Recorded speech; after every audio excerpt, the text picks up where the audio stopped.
Yeah, good morning mga mga sa tayo ngayon sa Kalumpit, Bulacan. Papakita ko sa inyo mga ganapin sa Kalumpit. Yan. Yung manok dito siya natin mga manok. Nakita pa tayo sa kanawayan. Magkain alis kanawayan mga kaibigan? 5K boss. Yeah, 5K quality Ilang taon na yan kaibigan? 3 taon na. Napakagandang kanawayan Pagsig ng mukha Ayan. Sa ganit, 3,000 na.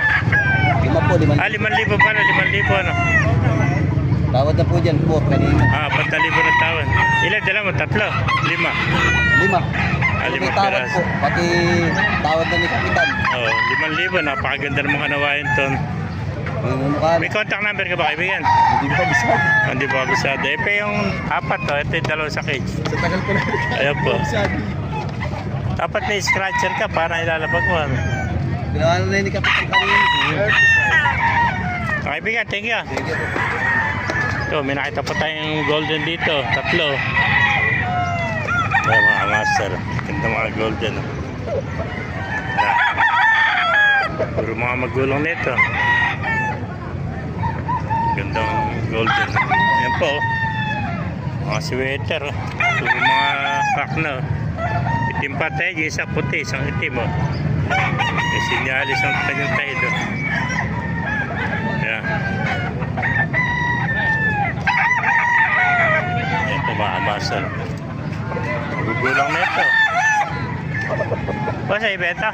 Magkano inaalis? Ayan Puro mga magugulang na ito mga master. Ganda mga sweater. Meron pa rin itong 5.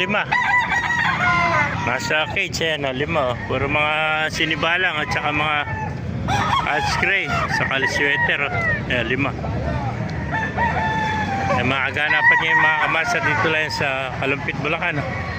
Sa mga nagtatanong dyan, every Tuesday ang tiyanggihan dito 5 na umaga hanggang 9 lang tayo na umaga mga kamas.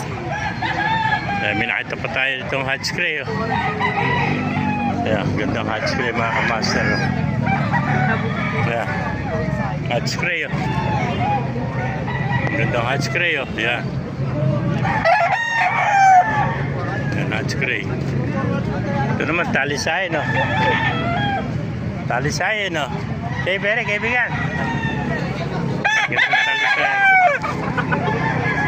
Magulang na ito, magkaiba pati, siyang itim, siyang puti, may sinyalis may sinyalis pa tayo